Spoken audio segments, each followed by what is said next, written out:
मैं इसे सिर्फ यही लेकर के चलूं कि ममता बनर्जी का कोई एंटी इनकम्बेंसी नहीं है, डेवलपमेंट है, या फिर एक विपक्ष का खामी है जो कि एक लेफ्ट इतना बिखरता हुआ कांग्रेस के पास जाता हुआ और जो वैक्यूम ऐसा क्रिएट हुआ कि एक वॉकओवर मिल रहा है।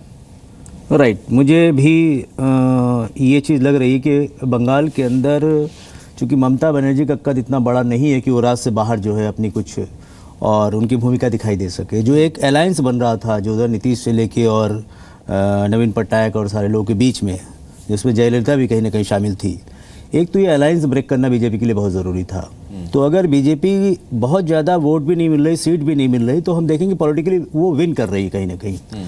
और जो लेफ्ट और कांग्रेस का लास्ट टाइम बात हो रही थी कि एक प्रयोग चल रहा था यूपीए 1 को, वैचारिकी का मोर्चा संभाले वामपंथ और उसके बाद सरकारों का और हुकूमत का चेहरा बने कांग्रेस, उस प्रयोग को असफल कर दिया एक तरह से।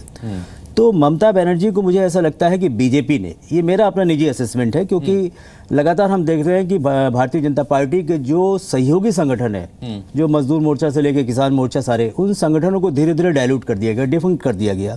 और बंगाल के अंदर कोई भी पॉलिटिकल पार्टी ये सोचे कि बिना मजदूरों के बीच काम करके, ट्रेड यूनियन के बीच बिना सक्रिय हुए कोई बढ़त हासिल कर सकती है, जमीनी पकड़ बना सकती है। जैसे अभी आपके रिपोर्टर बता रहे थे कि ममता बनर्जी को जो ज़्यादा वोटिंग परसेंटेज है वो देहात क्षेत्रों से मिल रहा है। और देहात क्षेत्रों में हम देखेंगे कि सीपीएम में लेफ्ट के समय से काफ़ी काम हो रहा था। जो एक पार्टी का जो मजबूत कैडर है वो बंगाल के अंदर गांव में है। शहरों के अंदर जो कैडर है वो कैडर एक तरह से वोट पोलराइजेशन तो करता है, लेकिन एक इंडिपेंडेंट व्यू भी है।